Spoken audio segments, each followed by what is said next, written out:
হামান বলল যে এভাবে খাজনা বন্ধ করে দিলে আমরা কিভাবে শাসন চালাবো।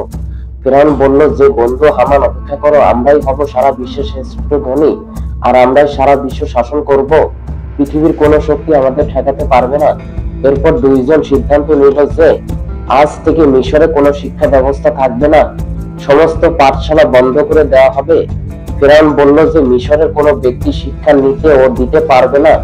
সে আরো বলল যে এখন হতে সবাই ফিরআউনের পূজা করবে, অন্য কারো পূজা করবে না। পুরো মিশরের মানুষ মূর্খ হয়ে গেল, আর তারা ফিরআউনকেই তাদের সবকিছুর মালিক ভাবতে শুরু করলো। আর এই সুযোগে ফিরআউন নিজেকে সকল শক্তির মালিক ভাবতে শুরু করলো আর নিজেকে খোদা দাবি করলো। তারা মিশরের জেনা, মারামারি, কাটাকাটি সবই ছড়িয়ে পড়লো। ফিরআউনের অত্যাচার হতে কেউই রেহাই পেল না, শুধু আসিয়া ছাড়া। কারণ আসিয়া ছিল তখনকার মিশরের সবচেয়ে সুন্দরী ও ধার্মিক নারী। বহু বছর পর আসিয়াকে ফিরআউন নিজের স্ত্রী রূপে গ্রহণ করেছিল। একদিন আসিয়া ভাবতে লাগলেন যে ফিরআউন যেভাবে যা করছে তাতে একদিন সে নিজেও ধ্বংস হবে, সাথে সবকিছু ধ্বংস হয়ে যাবে। তখন ফিরআউন ঘরে প্রবেশ করলো আর জানতে চাইলো যে কেন আসিয়া এত দুশ্চিন্তায়। তখন আসিয়া বললেন যে সবকিছু সৃষ্টি করেছেন আল্লাহ তাআলা এবং আপনি নিজেকে আল্লাহ তাআলা দাবি করা হতে বিরত হন। এটা শুনে ফিরআউন আগুন হয়ে গেল এবং আসিয়াকে মেরে ফেলার হুমকিও দিল। সে আরো বলল যে আসিয়া যেন তাকে খোদা মেনে নেয়। আসিয়া এই কথা শুনে কেঁদে কেঁদে একাকার হয়ে গেলেন। একদিন ফিরআউন স্বপ্ন দেখলেন যে একটা আগুনের গোলা এসে পুরো মিশরকে শেষ করে দিয়েছে, শুধু বনি ইসরায়েলীদের কোনো ক্ষতি হয়নি। ফিরআউন পরের দিনই অনেকগুলো জ্যোতিষীকে ডাকলেন। জ্যোতিষীরা তাকে বলল যে আমরা দেখতে পাচ্ছি যে আপনি অচিরেই মারা যাবেন আর মুসা নামে একজন এসে আপনাকে মেরে ফেলবে। এই কথা শুনে ফিরআউন রেগে আগুন হয়ে হামানকে বলল যে পুরো মিশরে যত শিশু আছে তাদের হতে সকল পুত্র সন্তানদের মেরে ফেলতে। হামান তারপর পুরো মিশরের সব ছেলে শিশুকে মেরে ফেললো। এর কয়েকদিন পর আবার জ্যোতিষীরা আসলো দরবারে আর বলল যে আমরা দেখতে পাচ্ছি আপনি যতগুলো ছেলে শিশুকে মেরেছেন তার ভিতরে মুসা নামে কেউই নেই, আর আপনি যতই চেষ্টা করুন তাকে মারতে পারবেন না। এটা শুনে ফিরআউন আরো আগুন হয়ে গেল। তারা আরো বলল যে মুসা এখন শিশু। ফিরআউন তখন হুকুম দিল আবারও হত্যাযজ্ঞ চালানোর।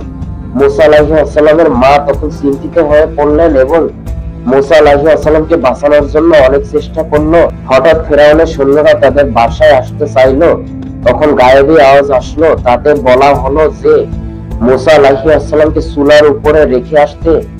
মুসা আলাইহিস সালামের মা সেটাই করলেন। সৈন্যরা ঘরে আসার পরে মুসাকে চাইলো, কিন্তু তারা মুসাকে পেল না। তারা চলে গেল মুসাকে না পেয়ে। তারপর চুলার কাছে যেটি দেখলেন যে মুসা আলাইহিস সালাম পুরোপুরি সুস্থ। এ দেখেই তিনি কেঁদে কেঁদে আল্লাহ তাআলা শুকরিয়া আদায় করলেন। তিনি রাতে স্বপ্ন দেখলেন যে আল্লাহ তাআলা বললেন যে মুসা আলাইহিস সালামকে পানিতে ভাসিয়ে দিতে। পরদিন একজন দরবেশ আসলেন মুসা আলাইহিস সালামের মায়ের কাছে। তখন মুসা আলাইহিস সালামের মা তাকে বললেন যে আমার একটা কাঠের সিন্দুক বানাতে হবে। ওই দরবেশ বললেন যে আমি বানিয়ে দিচ্ছি। আসলে ওই দরবেশ আর কেউই ছিল না, তিনি ছিলেন হযরত জিবরাইল আলাইহিস সালাম। তারপর কাঠের সিন্দুক বানানো হলো। তারপর মুসা আলাইহিস সালামকে নীল নদে ভাসিয়ে দেওয়া হলো। সিন্দুকটি ভাসতে ভাসতে ফিরআউনের প্রাসাদের সামনে এসে গেল। এটা দেখে মা আসিয়া সিন্দুকটা খুলে দেখলেন যে কি সুন্দর এক শিশু। তিনি ফিরআউনকে বললেন যে এই শিশুর লালন পালন করতে হবে। ফিরআউন বলল এটাই হয়তো মুসা। ফিরআউন মুসাকে হত্যা করতে চাইলো, কিন্তু মা আসিয়া তাকে বোঝালেন। এরপর ফিরআউন রাজি হলো। মা আসিয়া মুসাকে নিয়ে রাজ দরবারে আসলেন আর ফিরআউন মুসাকে কোলে তুলে নিল। ফিরআউন মুসাকে আদর করতে যেই যেতে চাইলো তখনই শিশু মুসা আল্লাহ তাআলার হুকুমে ফিরআউনকে এত জোরে চড় দিল যে রাজপ্রাসাদ কেঁপে গেল। ভূমিকম্প শুরু হয়ে গেল। ফিরআউন বুঝলো যে এই শিশু কোনো সাধারণ শিশু না, একে পরীক্ষা করতে হবে। শিশুকে পরীক্ষা করার জন্য আগুন আর সোনা নিয়ে আসা হলো। যখন আগুন আর সোনা আনা হলো তখন আল্লাহ তাআলার হুকুমে জিবরাইল আলাইহিস সালাম মুসার হাত আগুনের দিকে ফিরিয়ে দিলেন আর মুসা আলাইহিস সালাম ব্যথায় চিৎকার করতে লাগলেন। এটা দেখে মা আসিয়া বললেন যে ফিরআউনের মতো নিষ্ঠুর পৃথিবীতে আর নেই। ফিরআউন বুঝলো যে শিশু মুসা তার জন্য ক্ষতিকর না এবং সে মুসাকে তার ঘরেই লালন পালন করার হুকুম দিল। আর এভাবে মুসা আলাইহিস সালাম ফেরাউনের ঘরেই বড় হতে লাগলেন।